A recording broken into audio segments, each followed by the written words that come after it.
Journalism. What if hackers locked down Ontario's power grid? Or, as they did in the U.S. recently, took over a pipeline? Tonight, we'll assess this country's vulnerability to such threats. Then, tech expert and big thinker Sherry Turkle is here on her new memoir and the indispensable quality of empathy. It's Wednesday, May 26th, and that's all ahead on the agenda.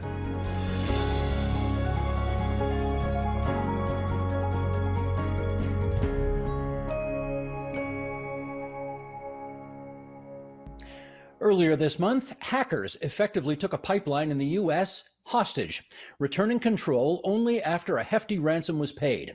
Joining us now on the potential for such an attack on critical infrastructure here in Canada, and as is our custom, we'll introduce our guests from furthest away to closest to our studio, starting in the nation's capital with Robert Gordon. He's Executive Director of the Canadian Cyber Threat Exchange.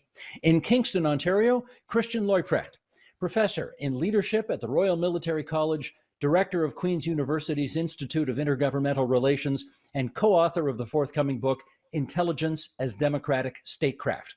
And in Oshawa, Ontario, Stephanie Carvin, Associate Professor of International Relations at Carleton University's Norman Paterson School of International Affairs, and she is author of Stand on Guard, Reassessing Threats to Canada's National Security. And it's great to have you three with us here on TVO tonight. I just want to read a couple of brief paragraphs here to get some background on the record to bring our listeners and viewers up to speed on this. Earlier this month, the Colonial Pipeline, a nearly 8,900 kilometer pipeline between Texas and New Jersey, which transports nearly half of the U.S. East Coast's fuel supplies, well, it was hacked. To avoid losing control of the pipeline, the company said it shut down operations. Colonial paid $4.4 million to the ransomware gang DarkSide to get the pipeline back up and running. And the BBC, in its reporting, described this as one of the most significant attacks on critical national infrastructure in history. Stephanie, that's the way the BBC describes it. How would you describe it? A very serious incident that I think has served as a wake-up call to pretty much any critical infrastructure operator, whether they be the government, the private sector, and, hopefully most industries, which now actually contain a lot of our private data. So, this really shows that these kinds of attacks can happen to anyone, pretty much anywhere, including here in Canada today. And I think it's, we've seen so many different kinds of serious cyber incidents in the last 6 months. This is really just another indication, but it's also further evidence that there is, something of a second pandemic happening during the COVID-19 pandemic, and that is really a cybersecurity crisis. I've never heard that metaphor used before, a second pandemic in cybersecurity. Christian, I'm very interested to know what your initial reaction was when you heard about this story.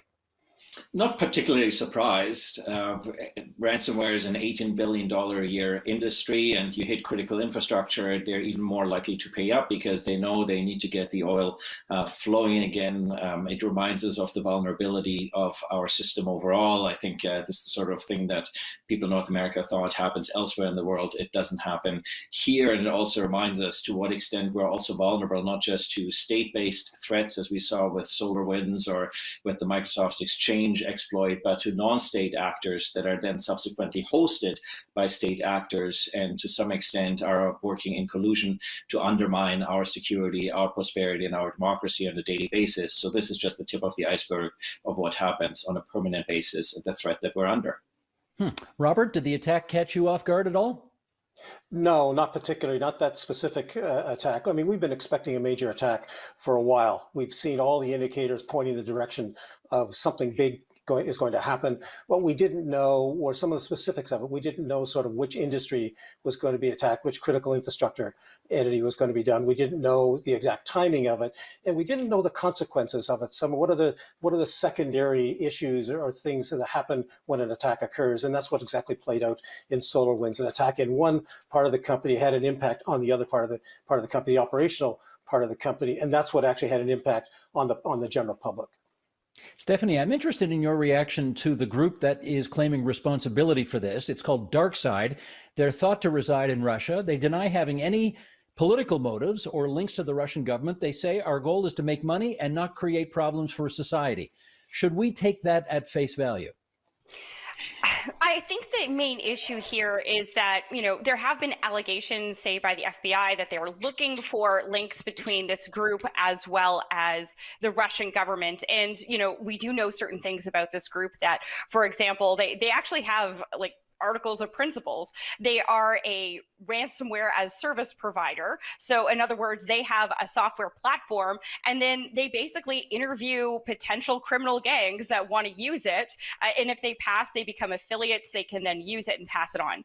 And as a part of those terms and conditions, for lack of a better term, they are not allowed to attack things within the Commonwealth of Independent States, or basically Russia, as well as, they're not supposed to attack certain things that I think would drive a lot of attention to them.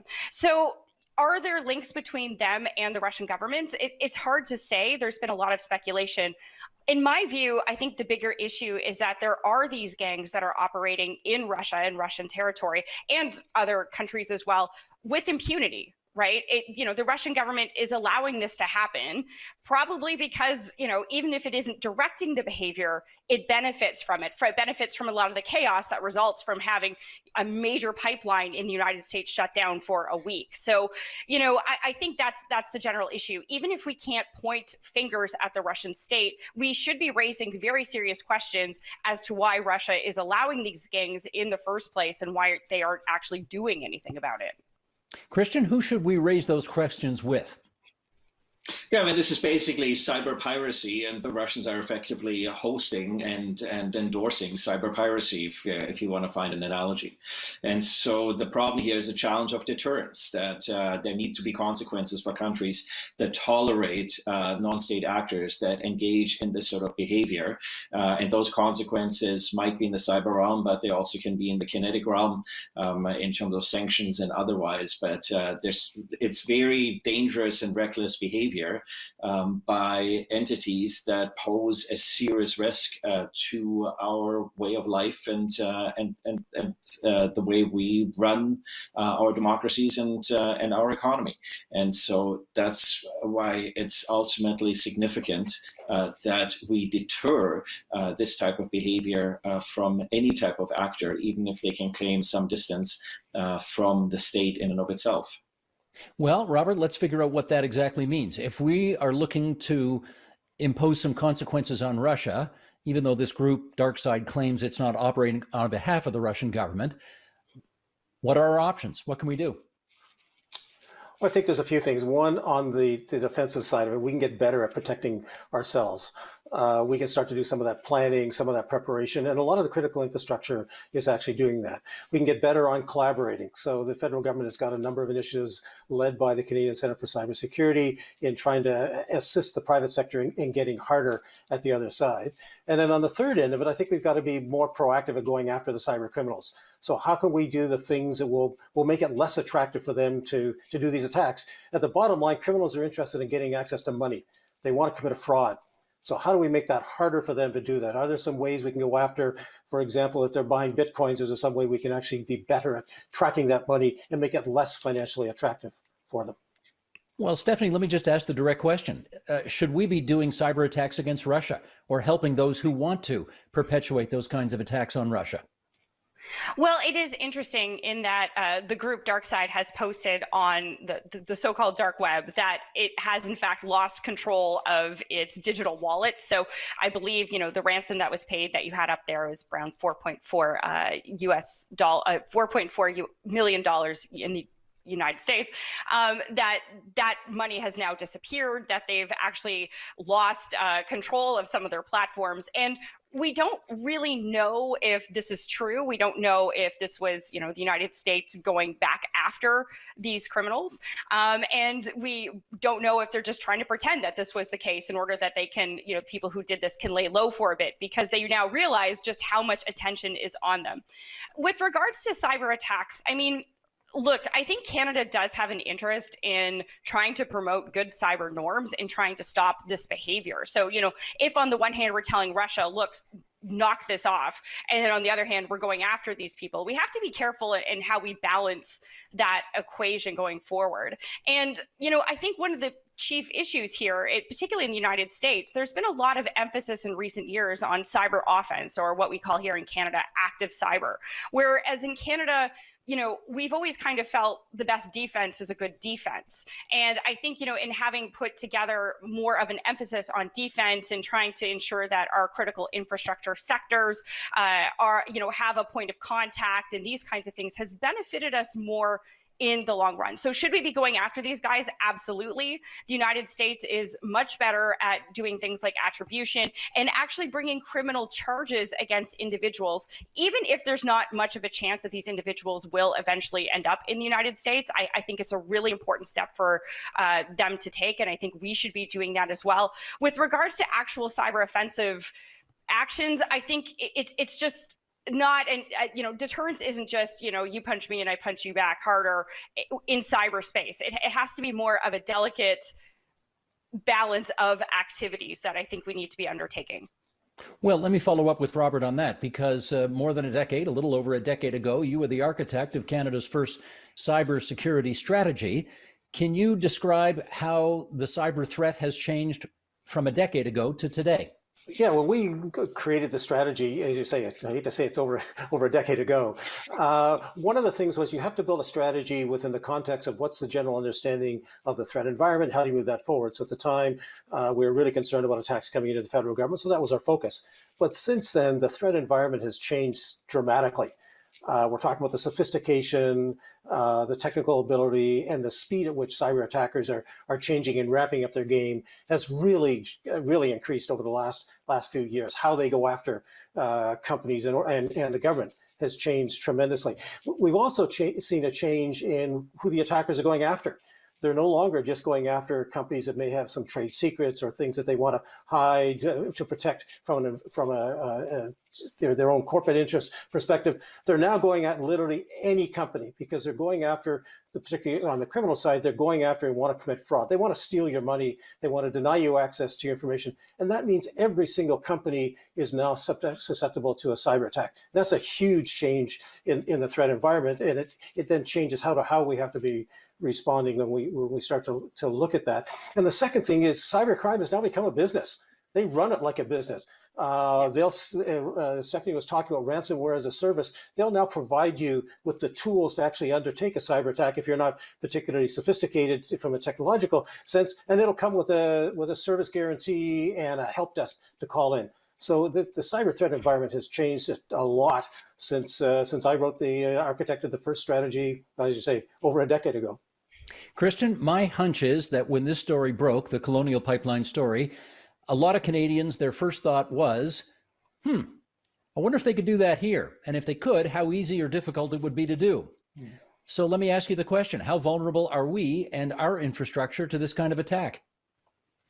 Well, so to follow up from Bob's point, that look, there's been a proliferation of threat actors, state and non-state alike.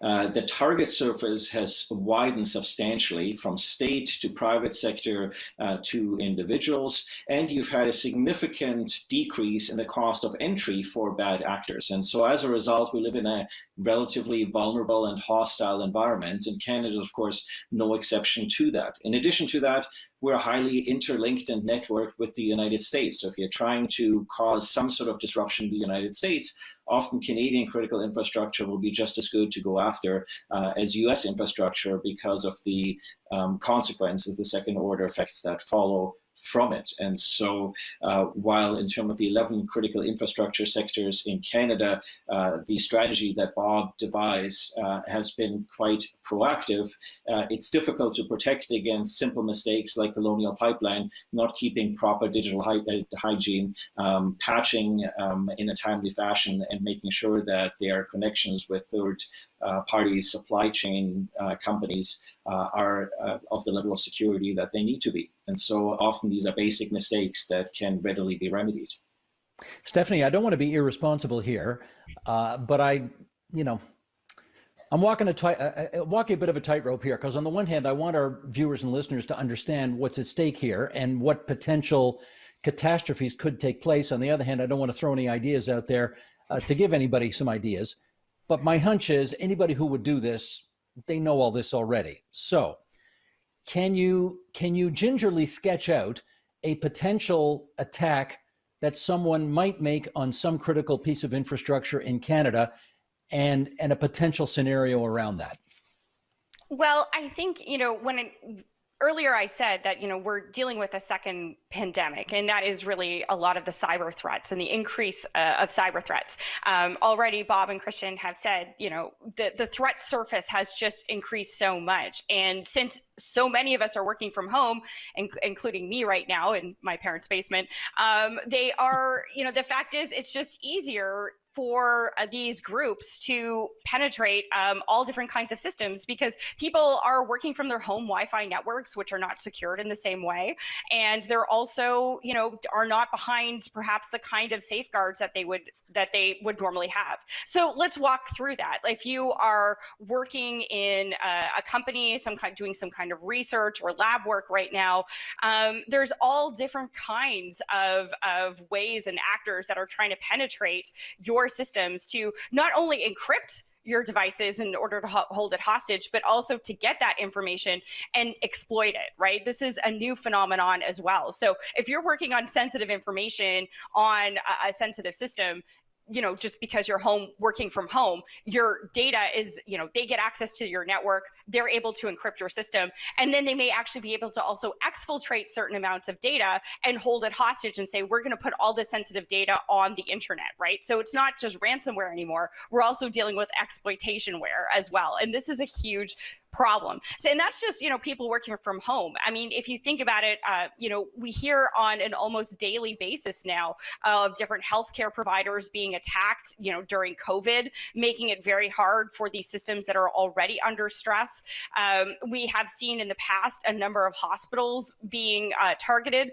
And the urgency of the COVID-19 pandemic, particularly in the early months when people were seeking on information, it's very easy to send an email that panics you. And you click on it and you click on the attachment. And that's all it takes for these individuals to get access to your system. And we're talking here about all different kinds of systems. So, if you see here for like, hey, there's been an outbreak in the company and you need to click on this email or click on this link or click on this attachment to find out more information, that instills a sense of panic in you. And you click on it perhaps without thinking, is this actually from my company? Is this actually from someone I know, someone I trust? You're just worried about your own health. And then once they have access to your system, they're either, stealing the data or encrypting it or doing something kind of malicious with it that, you don't necessarily appreciate. And we've seen this in pretty much every sector, from education through to healthcare, now the energy sector as well. And as more and more employees are working from home, this is why we have seen this level of threat increase. Well, that's a great point, because I guess we should not draw the inference from this Colonial situation that these forces are going to be targeting the CN Tower or some pipeline out west. I mean, the reality is they could attack anything. And I guess the second thing I should say is we're grateful to your parents that they're letting you use their basement so that we can have you on our program tonight. So thanks, Mom and Dad. The third thing is, okay, Christian, pick up the story. Stephanie referred to they. Who's the they? Who's targeting us? So the array of actors is so broad because the costs of entry now are so relatively low. But it's also important to understand that 98% of these attacks are relatively low level and low skill types of attacks. And the challenge for entities such as Colonial Pipeline that are up against DarkSide or state-based actors that went after SolarWinds or the Microsoft Exchange vulnerability is that they're extremely sophisticated. And so we can blame the private sector for perhaps not doing enough and not coordinating better and not engaging in digital hygiene. But really, in many ways, this is a little bit like bringing a knife to gunfight. And so this is why the relationship between the private sector and government here is critically important, because government can play a key role in providing assistance with detection of possible vulnerabilities and attacks. It can provide assistance in defending against these types of attacks. And on the intelligence side, it provides an offensive capability, not necessarily in terms of attack, but simply the ability to lurk in the systems of adversaries, to understand what their capabilities are, what their intent might be, and what they might be able to go after. Because in this space, really advanced intelligence is your best defense, understanding what your adversary is up to and being able to be prepared for them, because you ultimately, in terms of deterrence, you want to engage in deterrence by denial so that the threat actor can succeed, as opposed to then having to engage in deterrence by punishment, which means that there's going to be consequences. Robert, I should get you to comment on that metaphor. Do you think we in Canada are kind of so far behind the times on this that we're bringing a knife to a gunfight? I don't think it's quite that bad. I think it's certainly a challenge for all of us, but I think there's a lot of steps that are being taken both by government and by industry is starting to harden the things up. And you were talking about the flow between Canada and the United States. I mean, we've had two completely interconnected economies, and that also applies in the cyberspace. Our cyber regimes are interconnected. You know, when you look at the energy flow, most energy in North America flows north and south. It doesn't flow east and west. So there's a lot of work going on within the electricity sector, as an example, in sort of ensuring that the cyber hygiene on both sides of the border is sufficient that neither one of us become vulnerable. So that's part of it.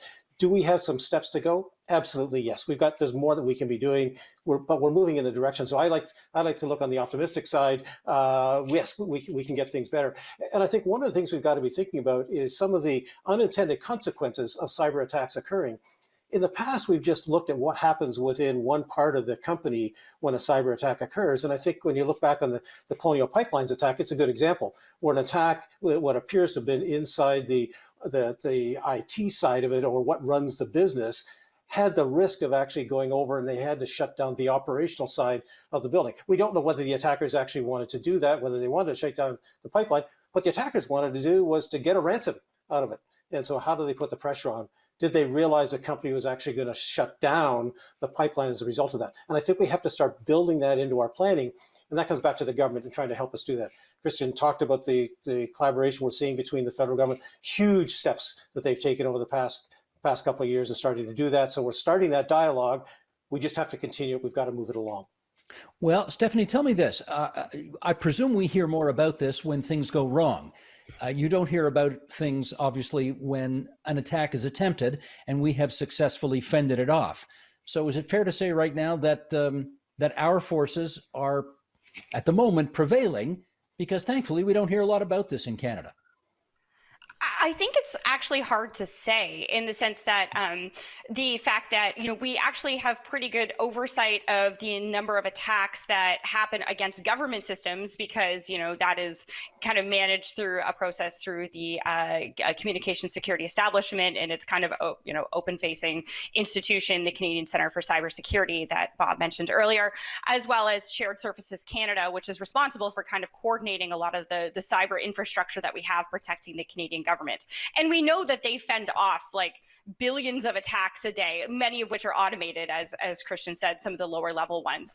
And when they're more successful, we know that the government can come in, monitor that, and we're okay. The problem is the private sector. We still don't have good information from them. I mean, some of the institutions, particularly the Canadian Cyber Threat Exchange, which Bob leads, is really important in trying to, share information and practices and trying to be a conduit of information between the private sector and government. That said, the private sector still doesn't have to report if it's been hit in this way. And, if it has cyber insurance companies don't necessarily want to go public. They may just want to keep things quiet, try to negotiate some kind of settlement and get the information back.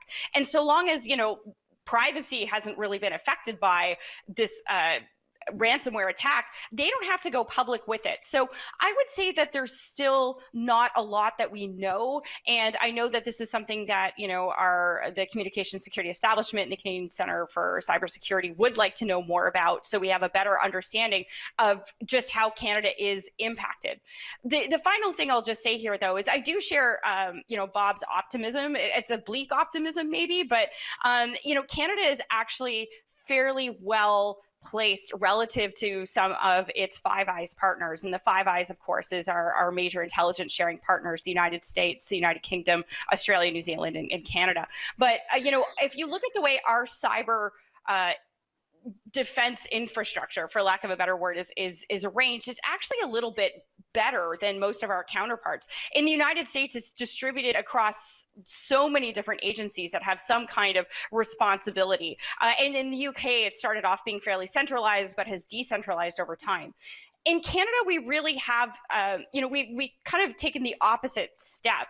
Back in, 2016, 2017, we saw the creation of the Cyber Center and the removing of certain cyber responsibilities from different government agencies and put into the Canadian Center for Cybersecurity. So we've centralized it. We've created a point of contact, which makes addressing these issues a lot easier, because then you're not trying to coordinate a large number of actors across, the government spectrum when trying to respond to these kinds of incidents. We've kind of centralized that, which makes us a bit more nimble.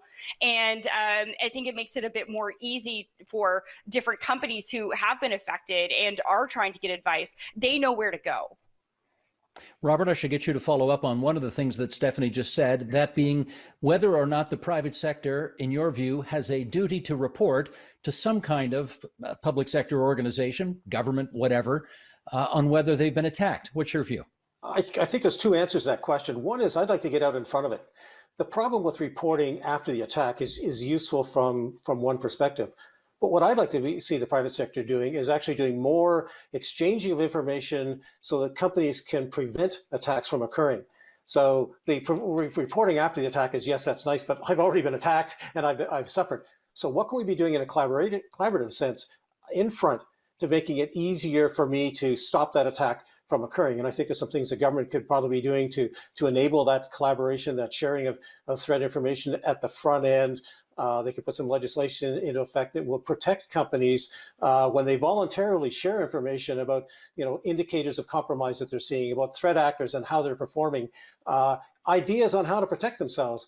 That's the kind of thing you want to be doing up front. You want to stop the risk of occurring. You want to stop having to actually report that I've been attacked.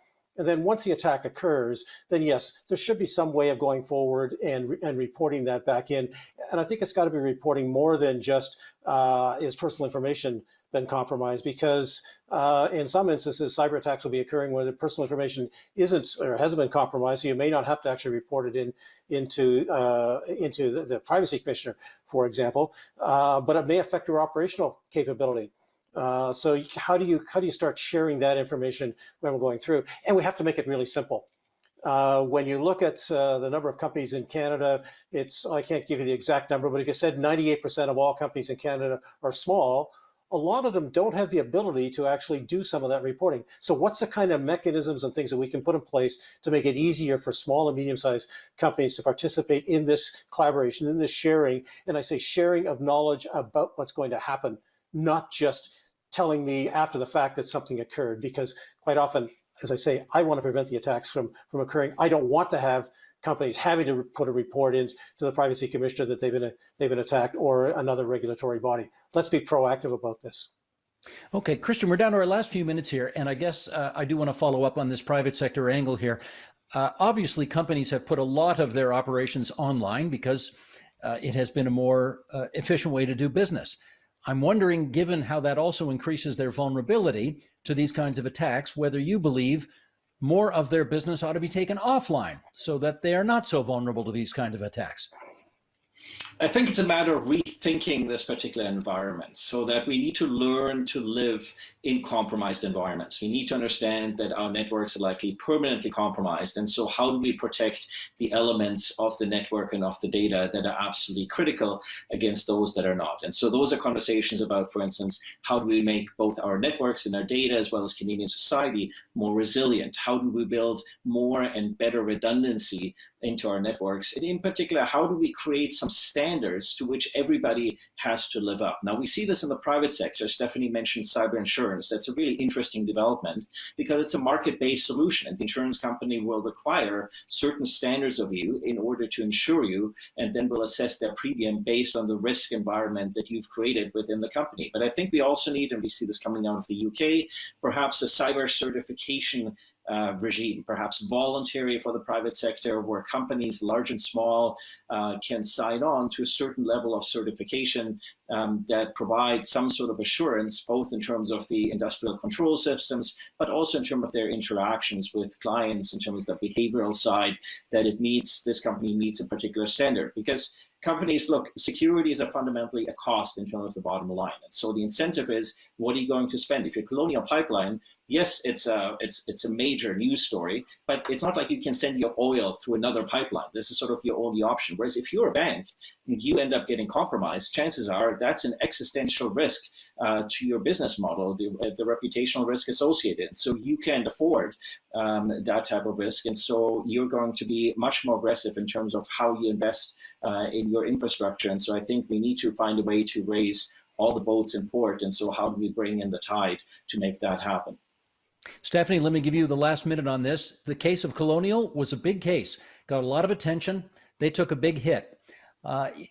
For Canada, is it not a question of if that will happen to us, but when? Yes, I think if there's a good bad news story in there, it's that it's not just Canada; it's pretty much anyone. This story really does show that anyone, anywhere can be hit in this way, and as Christian just pointed out, like where there's not these kinds of redundancies, these industries, these critical infrastructure sectors will suffer. So it is super important for these, people in industries and critical infrastructure to learn about this case, to understand the lessons of it.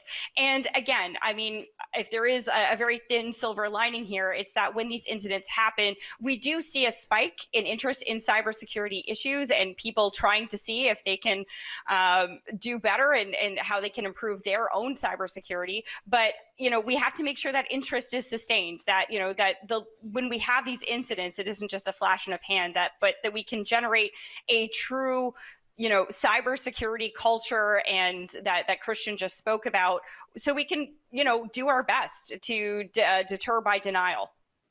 Well, we've made a modest contribution to that greater understanding here tonight on TVO. And I want to thank Stephanie Carvin and Christian Leuprecht and Robert Gordon for joining us to that end. Be safe out there, everybody, and thanks for joining us. Thank you. Thank you. Tomorrow on the agenda. One of the biggest ways you would connect folks across class divides was through marriage. More and more we have doctors marry doctors, PhD marry PhDs. We become not just separate around educational lines, but we create separate cultures. And then political alignments, views, the type of TV you watch, all of these pieces now become so thoroughly lined up around these different polarized tribes that it's very easy for an opportunistic political actor to come in, see that cleavage, and turn it into a populist movement or use that as a campaign. And we break that down through building human relationships across those class divides. That's tomorrow on the agenda. After these many months connected to each other primarily through our screens, there are few people in the world better positioned to help us make sense of what we have lost and gained than Sherry Turkle. She is the founding director of the Massachusetts Institute of Technology's Initiative on Technology and Self, and her new book is timely. It's called The Empathy Diaries, a memoir, and it brings Sherry Turkle back to our virtual studio from Provincetown, Massachusetts in Cape Cod. It's great to see you again. You were on this program, I guess about 5-6 years ago, and we're so glad you could make some time for us again this time. How are you doing? I'm delighted. I'm well. I'm delighted to be here. Glad to hear it. We're going to start with an excerpt from your most recent book. It's part of a letter that you wrote to your estranged father in 1979, and here it goes. Dear Mr. Zimmerman, I am Sherry Turkle, the daughter of Harriet Bonowitz and Charles Zimmerman, born on June 18, 1948. I was adopted by Milton Turkle, my mother's second husband, and thus carry his name. I have reason to believe that you are my father. I have not been in contact with my father for many years. If you are my father, I would like to meet with you and renew our acquaintance. Please be in touch in whatever way you find most comfortable. Thank you, sincerely, Sherry Turkle. Wow. I mean, needless to say, not many of us get to write a letter like that at some point in our lives. So let's dive into this. At what point in your life were you estranged from your father? Oh, very early.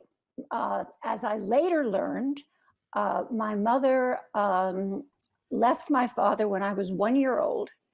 And I didn't know the reason until I was 30 years old. But she left him for mysterious reasons. and moved in with her mother and unmarried sister in a one-bedroom flat in Brooklyn, and I slept between my grandparents, and my aunt and my mother shared a pull-out couch in the living room. And I wasn't allowed to say my father's name. We never spoke of him. When my mother remarried, I wasn't allowed to mention that she had been divorced. It was a family secret. I used the name Sherry Turkle, even though my name was Sherry Zimmerman. So I carried this family secret. Under no circumstances did my mother want anyone to know about this early first marriage. So that's kind of the secret of the book, is when will I seek my father out and what will his identity be? And why did my mother not want anyone to know?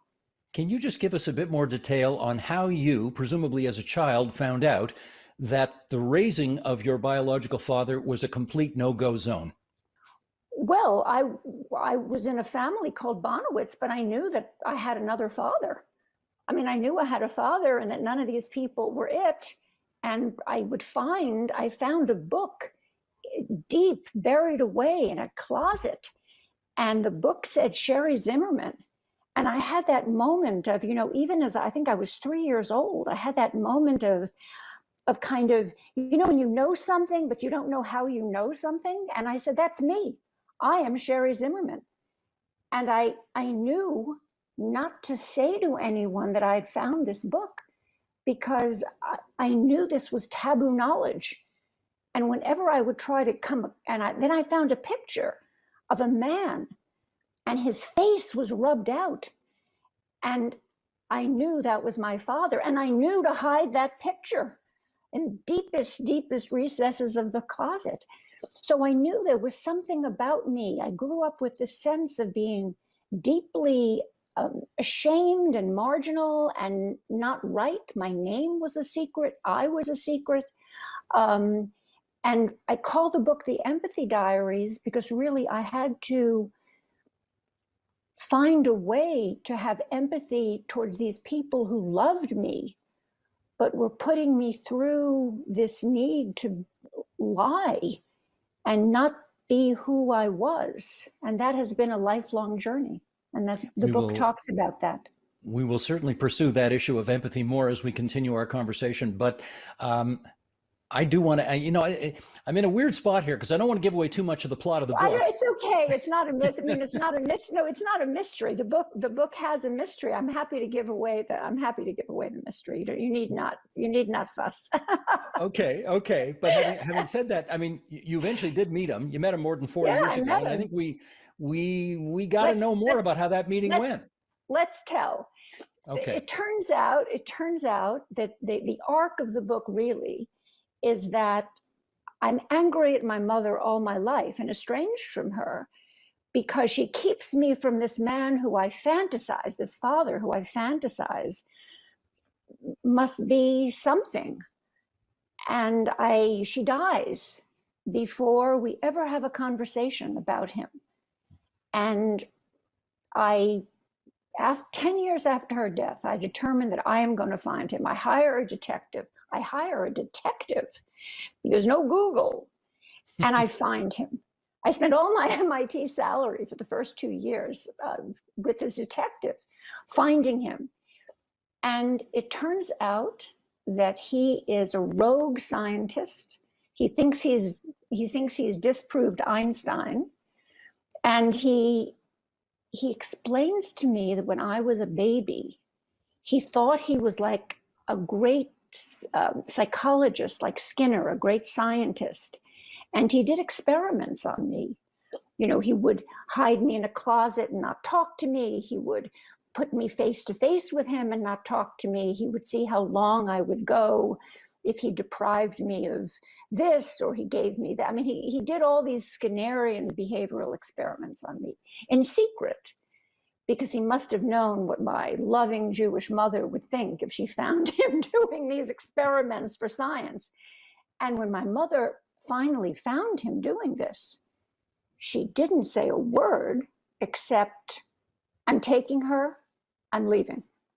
And she packed up some A&P garbage, not garbage, some A&P boxes. She called her sister who had a car, and she left to go back to live with her parents, and she divorced him. And what's really funny when he finally tells me the story, when I find him with this detective, is he's so clueless still about what he did, is he says to me, and this was really moving as I tried to understand this man who was my father. He says, I didn't understand her because I offered her co-authorship in the papers that I was going to write about these brilliant experiments I was doing. Even though she didn't have a master's, she didn't have anything, I was going to let her be a co-author. He was so completely out of it. He didn't understand why my mother was leaving him. And that was Dad. So in finding him, I lost the father I had dreamed of all these years. But actually, I found my mother and reconciled with her and had empathy for her and understood how frightened she had been. And she fled him to save me. And after her death, I understood all that and reconciled with her and really found myself and began the journey of finding my identity. Well, here's a line in the book. My parents gave me burdens in childhood that I honed as gifts. Do you now know how you managed, even as a child, to take those burdens and somehow turn them into gifts? Yes, I mean, I guess I've been a little bit downbeat in talking about. I mean, I'm trying to say that. I guess I was trying to say that that I think it's important to have conversations with your children when you can, if you can. That there's a message in my book about not talking to your children. That there's a price to pay. And better to speak. I mean, I have a daughter, and she will say too much information, Mommy, because I'm so committed to, it's better to speak even about difficult things. But when I say that I had burdens that I honed into gifts, it's that by holding a secret and by knowing that everything was not as the surface looked like, I realized that life is like that. When you go into any situation, the apparent Brooklyn normal that my family looked like was only the surface of things. And I was the secret that was the truth. And that sensibility that there is an underlying truth that the normal hides,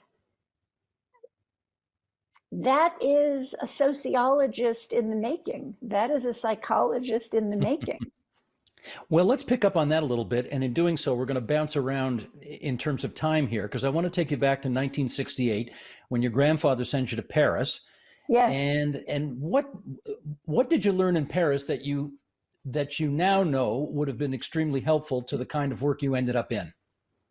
Well, in Paris, I was in Paris in a very, very special time. There was a social revolution.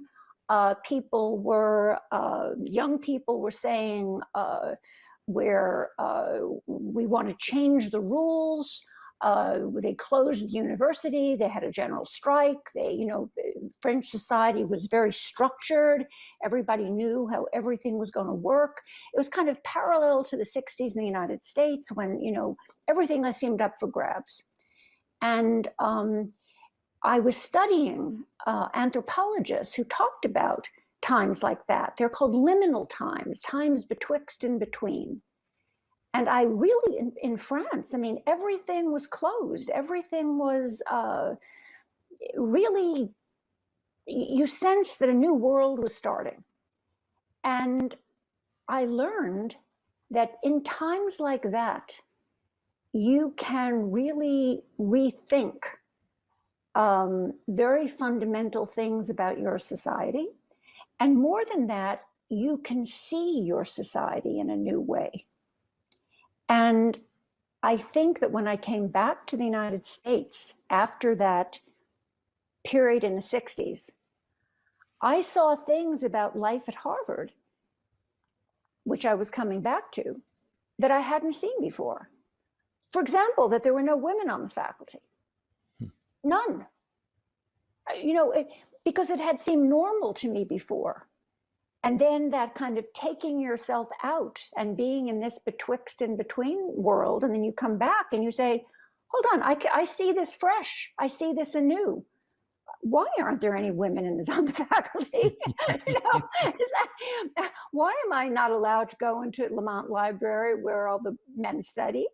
Why am I studying in the basement of Memorial Church? That had seemed completely natural to me. And I think that one of the virtues of the Empathy Diaries is that I really was able to put myself back, and I worked really hard to put myself back into the frame of mind I was in at each point of the book, And I talk about being on the college board of Saks Fifth Avenue in the late '60s and selling trousseaux to girls going away to sister schools. And I really put myself back into a state of mind when girls went away to college with full trousseaux to wear to all the coming out parties at Ivy League schools. And I put myself back into being a freshman at Radcliffe and everybody being dressed to be a freshman at Radcliffe instead of just wearing blue jeans to class. And all of a sudden, after France, I could see, wait a second, why are there no women? Why is it just assumed that the president of every organization is a man? I mean, all of that came out of the French experience where everything was up for grabs. And I really make the analogy between the time we're living now, where I think that having gone through this experience of COVID, where we've seen our society anew, a lot of things are up for grabs. How we work, how we live, the role of marginalized people, how our healthcare will be, how we'll relate to the environment. I had an experience in France of a time that was genuinely betwixt and between.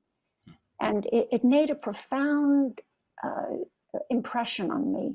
Also, I worked as a cleaning lady, and I was called the Portugaise because they didn't even want to know my name. I was just named by the type of person, which was Portuguese, who usually did that job.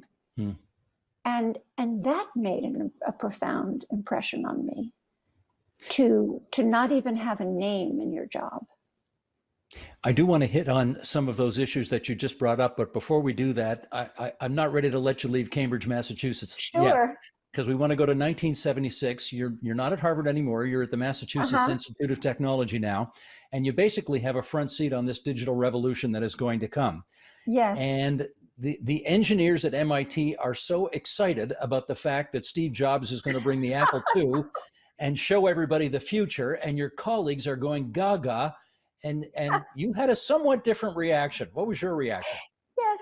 Well, what was really, so Steve Jobs has invented the Apple II, and I feel a deep affinity for Steve Jobs because I'm studying, my insight when I got to MIT was that the computer was not a tool. Everybody was saying the computer is a tool, it's a tool. And I said, no, it's also an intimate machine. It's a second self. It's a projection of who we are. Because I was interviewing people who were saying, when you program a computer, you put a piece of your mind into the computer's mind and you come to see yourself differently, and my identity feels different. I mean, this was not just a tool. And that was Steve Jobs' insight, that this machine was going to change how we thought. It wasn't just a tool. So when Steve Jobs was coming, I was all excited, and I wasn't invited to the meetings that he was at. I was asked to make him dinner, and I was told to make him a vegetarian dinner. Which he didn't eat anyway.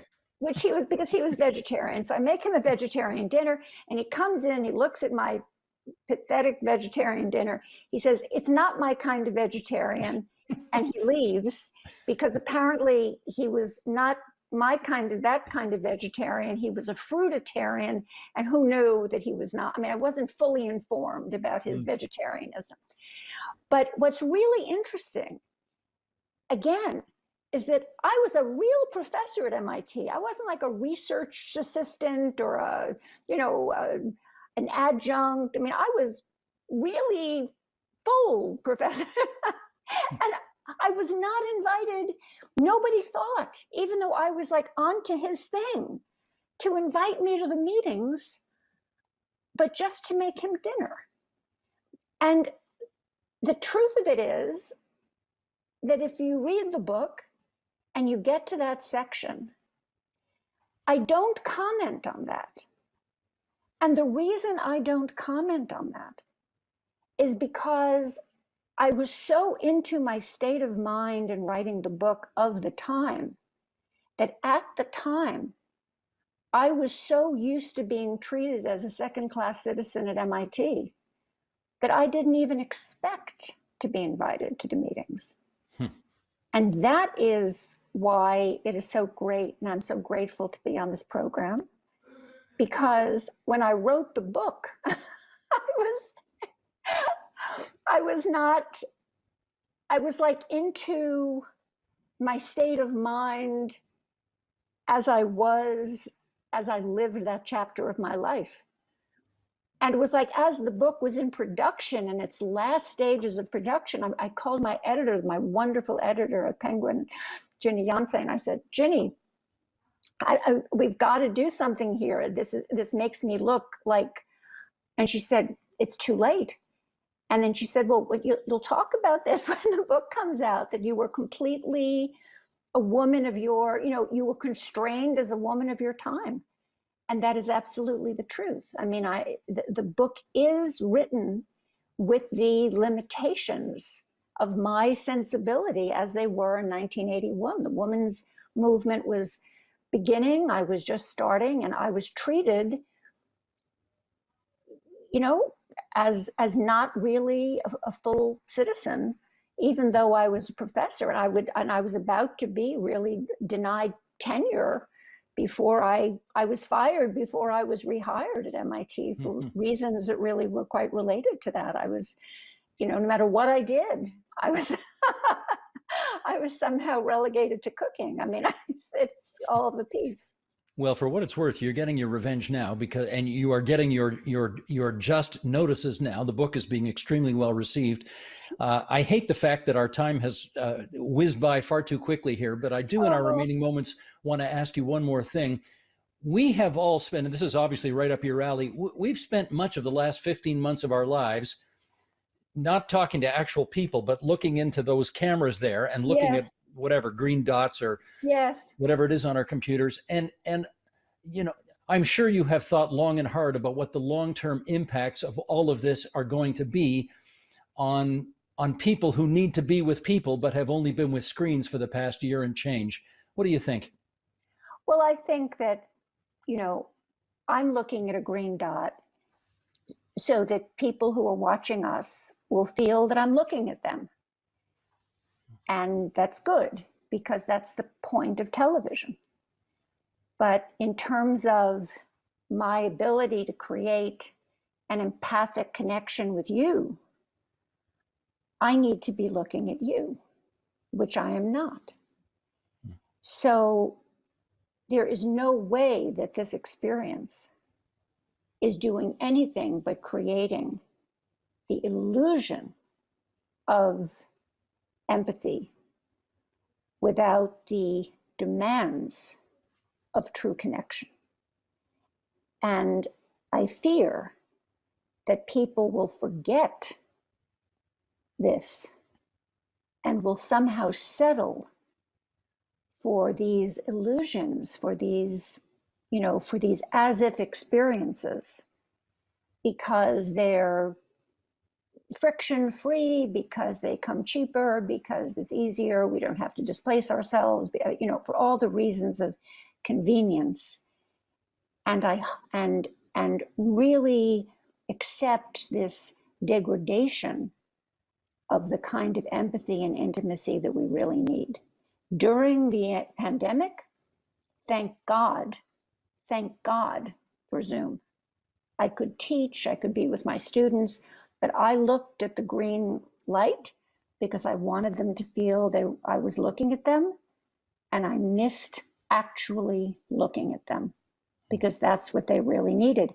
And when it was time to have an office hour and really hear them, I did it by telephone and had a telephone call where I could listen fully to their voice and just be concentrating really on listening to them and getting kind of the full intimate sound of their voice and not be worrying about their background or just, what they were, if they were faking their background or if their eyes were wandering.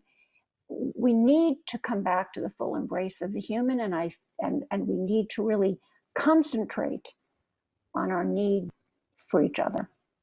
That's what I really think. Amen. And I must confess. Amen. Preach it. I must confess, Other than that, when I'm Mrs. not. Lincoln, did you like the play? I confess, when I'm not on camera, I'm not looking at that green dot up there. I'm looking at my screen so I can at least have some modicum of connection with you and actually see you. But of course, okay, like now I'm on camera and I got to look at at the little dot there, right? And we don't see each other at all. And I look forward to the day when maybe, you can actually be in a studio and be 6 feet socially distanced away from me, and we can have a reasonable conversation and have that human connection once again. I look forward to that so much. I think that's what we need. Amen.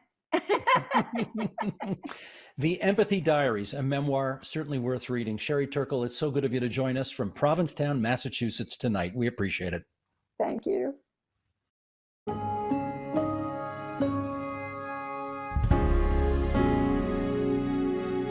And that is the agenda for Wednesday, May 26th, 2021. Tomorrow, on our latest installment of the Democracy Agenda, is a meritocracy anti-democratic. We'll get into that. I'm Steve Paikin. Thanks for watching TVO, for joining us online at tvo.org, and we'll see you again tomorrow. The Agenda with Steve Paikin is made possible through generous philanthropic contributions from viewers like you. Thank you for supporting TVO's journalism.